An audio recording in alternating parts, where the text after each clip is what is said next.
आदर्श शिक्षण समिति बाड़मेर, कक्षा द्वितीय, विषय अंग्रेजी। आप सभी का हार्दिक स्वागत, हार्दिक अभिनंदन। अंग्रेजी विषय में हमने अब तक दिस तथा दैट के वाक्यों का अभ्यास किया। उसके पश्चात दीज व दोज के वाक्यों का अभ्यास किया। आज हम दिस तथा दीज व दैट तथा दोज के बीच में अंतर को समझेंगे तथा इनके वाक्यों का अभ्यास करेंगे।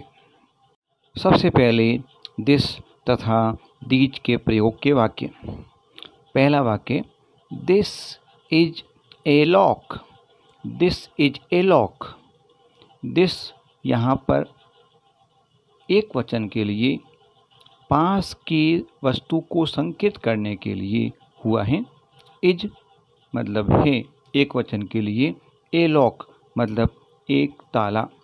दिस इज ए लॉक, यहाँ इसकी हिंदी होगी यह एक ताला है। दूसरा वाक्य है, दीज आर लॉक्स।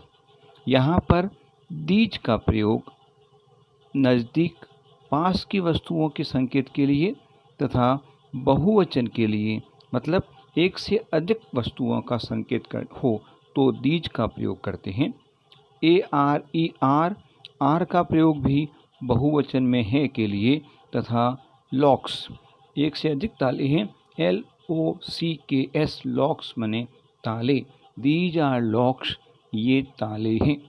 इस प्रकार दिस इज ए लॉक, यह एक ताला है। दीज आर लॉक्स, ये ताले हैं। दोनों में अंतर क्या हुआ? दिस का प्रयोग एक वचन के लिए, दीज का प्रयोग बहुवचन के लिए किया जाता है। दोनों में समानता क्या हुई? दिस पास की वस्तु के संकेत के लिए है, उसी प्रकार दीज का प्रयोग भी पास रखी वस्तुओं के संकेत के लिए होता है। एक बार पुनः नए वाक्य से समझते हैं। This is a cup. This is a cup, यह एक प्याला है। दिस मतलब यह, इज मतलब है, ए माने एक, कप माने प्याला, यह एक प्याला है। उसी प्रकार ज़्यादा प्याले रखे हुए हैं। दीज आर कप्स, ये प्याले हैं।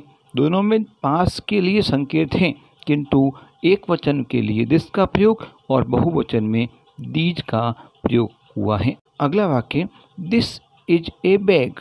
यह एक थैला है। यहाँ पर एक थैला है इसलिए दिस का प्रयोग हुआ है।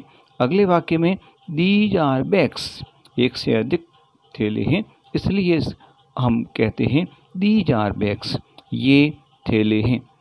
एक वचन में दिस का व बहुवचन में दीज का प्रयोग हुआ। उसी प्रकार हम दैट व दोज के प्रयोग को समझते हैं।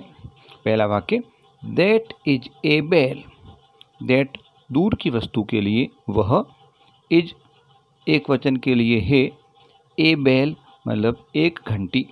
दैट इज ए बेल, वह एक घंटी है। दोज आर बेल्स, यहाँ दोज दूर के लिए किंतु बहुवचन के लिए, आर मतलब है बहुवचन के लिए, बेल्स एक से अधिक घंटियाँ हैं, घंटियाँ। दोज आर बेल्स, वे घंटियाँ हैं। उसी प्रकार दैट इज ए पेंसिल, वह एक पेंसिल है। दोज आर पेंसिल्स, वे पेंसिलें हैं। यहाँ एक बार पुनः समझते हैं। दैट व दोज दोनों का प्रयोग यहाँ पर दूर के लिए है, किंतु दैट का प्रयोग एक वचन के लिए जबकि दोज का प्रयोग बहुवचन के लिए किया गया है। एक बार पुनः समझते हैं। दैट इज ए वेल, वह एक कुआं है। उसी प्रकार दोज आर वेल्स, एक से अधिक कुएं हैं इसलिए वे कुएं हैं। दोज आर वेल्स, वे कुएं हैं। इस प्रकार दैट का प्रयोग दूर के लिए तथा एक वचन के लिए जबकि दोज का प्रयोग दूर के लिए किंतु बहुवचन के लिए होता है। दिस तथा दैट व दीज व दोज के प्रयोग को और ज़्यादा स्पष्ट करने के लिए हम व्हाट के प्रश्नों के साथ में इसका अभ्यास करते हैं। पहला प्रश्न, व्हाट आर दीज, ये क्या है? यहाँ पर दीज का प्रयोग पास के लिए किया गया है। हमको पूछ रहे हैं ये क्या है? पत्तियों के चित्र को देखते हुए हम कहते हैं दे आर लीव्स, ये पत्तियाँ हैं। व्हाट इज दिस, यह क्या है। यहाँ पर दिस का प्रयोग पास के लिए किंतु एक वचन के लिए करते हुए पूछ रहे हैं वह क्या, यह क्या है, तो हम कहते हैं इट इज एन एलिफेंट, यह एक हाथी है। आगे व्हाट आर दोज, वे क्या हैं, दूर की वस्तु की ओर संकेत करते हुए कह रहे हैं व्हाट आर दोज, वे क्या हैं। लड़कों के चित्र को देखते हुए हम कहते हैं दे आर बॉयज, वे लड़के हैं। व्हाट इज दैट, वह क्या है, यहाँ दूर की वस्तु के लिए तथा एक वचन के लिए एक बस की तरफ इशारा करते हुए पूछ रहे हैं व्हाट इज दैट, वह क्या है, हम कहते हैं इट इज ए बस, वह एक बस है। व्हाट आर दीज, ये क्या है, यहाँ पर चित्र की तरफ देखते हुए इशारा किया गया है कि ये क्या है, हम कहते हैं दे आर वुमेन, ये औरतें हैं। व्हाट आर दोज, वे क्या हैं, बहुवचन का प्रयोग दोज का, कुत्तों की तरफ इशारा करते हुए पूछ रहे हैं कि वे क्या हैं, हम कहते हैं दे आर डॉग्स, वे कुत्ते हैं। इस प्रकार दिस, दैट, दीज व दोज के प्रयोग को हमने स्पष्ट रूप से समझने का प्रयास किया। Exercise 6, put the right word in these blanks, रिक्त स्थान में सही शब्द लिखिए। दिस इज ए, यह एक है, सामने मेज के चित्र को देखते हुए हम रिक्त स्थान में लिखते हैं table, TABLE, this is a table.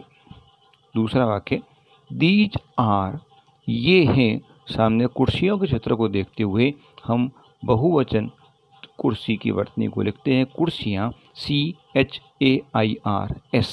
These are chairs, ये कुर्सियाँ हैं। तीसरा वाक्य दैट इज ए, पुस्तक की तरफ इशारा करते हुए कहा गया है और पास में रिक्त स्थान है तो हम लिखेंगे पुस्तक, BOOK, book, that is a book.